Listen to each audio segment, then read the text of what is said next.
I'm lucky. So we got from earlier. Okay, so let's talk about Dan. Dan grew up swimming on age group level swim teams. He started swimming regularly in the ocean while in the Marine Corp, stationed at Camp Pendleton. He subsequently worked at the Ocean Lifeguard-EMT for several years while attending San Diego State University. Then, after many years out of the water, he started swimming in the ocean again in 2009 when a friend coaxed him into joining their team for the La Jolla 10-mile relay, and he just kept swimming like a movie.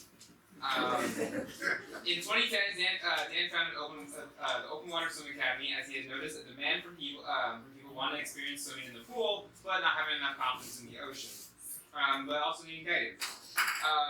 As his own swimming progressed to going longer in junior channel swims and other marathon swims, his coaching and support of other swims continue to grow as well.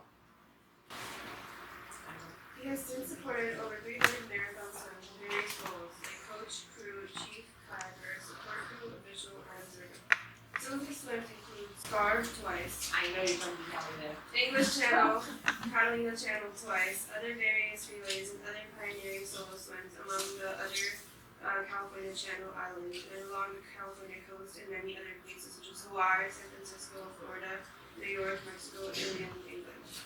I think the swim I'm most proud of is my second Catalina Channel, which I did in January 2016 to commemorate the anniversary of the first crossing on January 16, 1927, becoming the second person to do so. What's it called? Yeah. Dan has been the La Jolla Swim Club president since 2012. He is a lifetime member and voting board member of the Catalina Channel Swimming Federation, a lifetime member of the Santa Barbara Channel Swimming Association, official observer for the CCSF, the SPCA, and the NSF, and a member of the voting panel for the International Marathon Swimming Hall of Fame.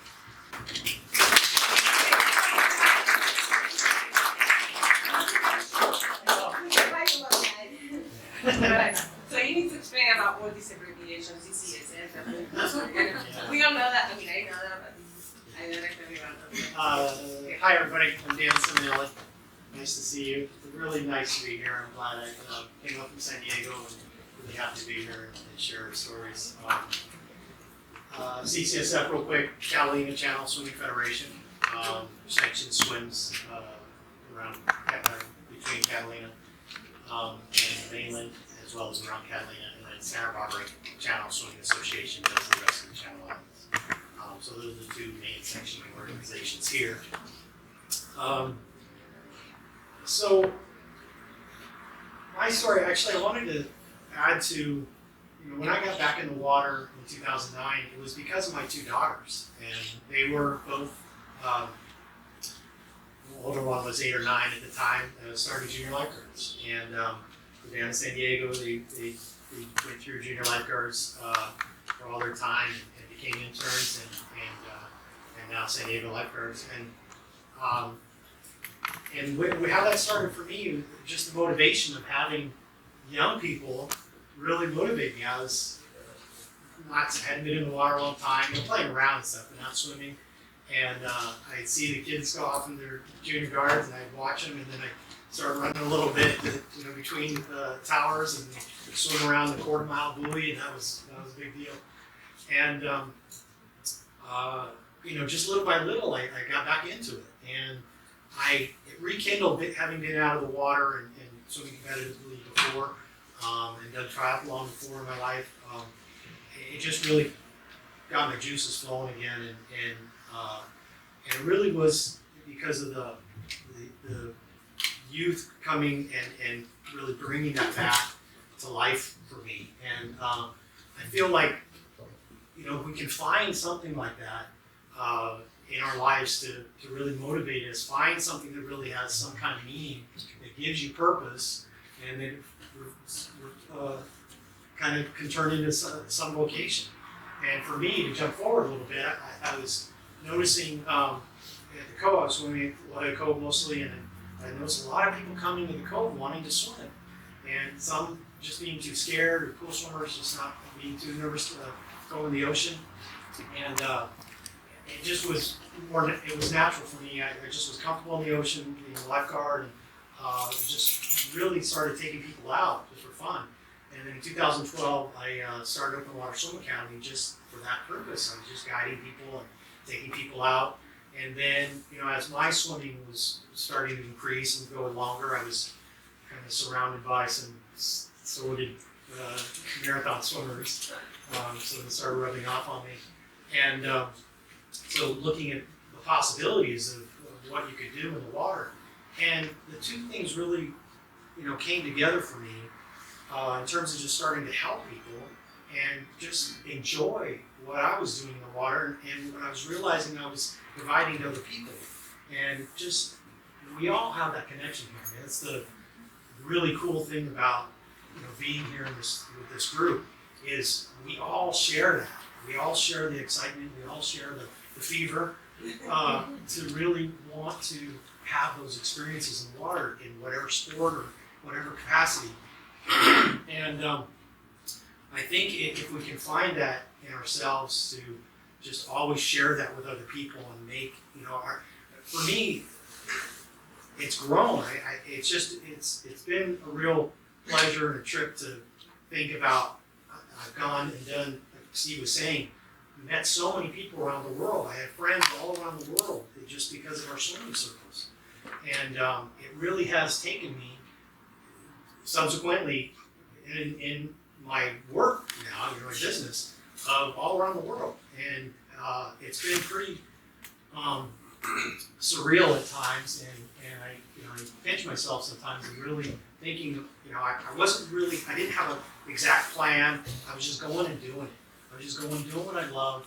I was doing what was feeding me, and going through job I didn't like, and left that in 2009, and then just started feeling things out and figuring things out. But the driving force was always with the swimming and the ocean and helping others really share what I was feeling and what I was experiencing. It's taken me, just Channel Islands, we were right here in our backyard, and we have Catalina right there, and it just seems like a little, you can reach out and touch it. And I started supporting swims well before I actually had swum it for the first time, and it just gave me such a sense of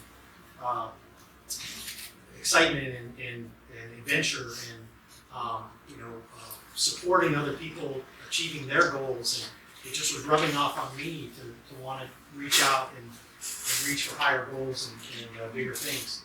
And like Marilee said, just thinking about what we're going to do, about exploring other swims and where else we could go, and our world is mostly water, so there's no bounds to what we could do.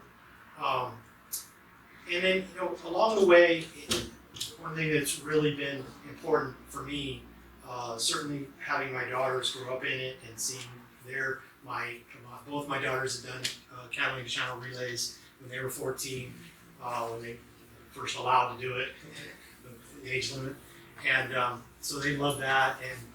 And then my younger daughter Pearl at 15 did Catalina Channel, and I paddled along with her and talk about having the experience of having your daughter in the water. It's a lot different than just paddling somebody else.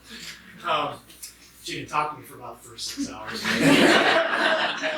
She had her sister on the boat, and they were just going at it. It was a great experience. So they were. So that was real fun, special experience. But an added benefit of what I've been experiencing is I started working with Swim Across America, an organization that does swim events, national swim events, to raise money for cancer research. And so I got involved with those. I started doing Catalina relays to do events for that. Did some English Channel relays for that, and some other things. And so I was doing that for a few years, and then lo and behold, I became a recipient of that. And so I had my bout still going on, but I'm still dealing with in treatment and just keeping focused on the thing that keeps me going every day is to get in the water and just keep on going, keep on swimming. And, having that added thing of raising awareness, raising money, bringing people together to, for a collective goal, a common goal. And I get that now. I say to people, I said to them earlier, I'm swimming often but not long, but that getting in the water every day, usually, mostly, is really just saves me. I mean, it really does make a huge difference to get in there and rekindle that. It starts my day off. I get out of my funk and really am able to get on and do what I want to do and help other people. I've been doing some other swims like around Coronado and coordinating that for people, Coronado Island down in San Diego. And it's just been, I started that mainly because Catalina Channel swims were canceled in 2020, and I was trying to think of what else I could provide and offer people. And that came around, and that's been a real boom. A lot of newer swimmers coming out into the open water, and it's been a great swim, about 11-mile swim, and a good mid-range swim for people and really challenge themselves and do something, a really scenic swim. So that's been a great experience bringing that along. So I think really what I'm happy to do, and I haven't done this for a while with having this group of people and sharing this with people, is just for various reasons. And I'm really happy to be here. It's really motivating me to share this more and more with people. And I'm really happy that Ronnie's allowed me or invited me to come and speak with you guys today. So thank you very much. I appreciate it.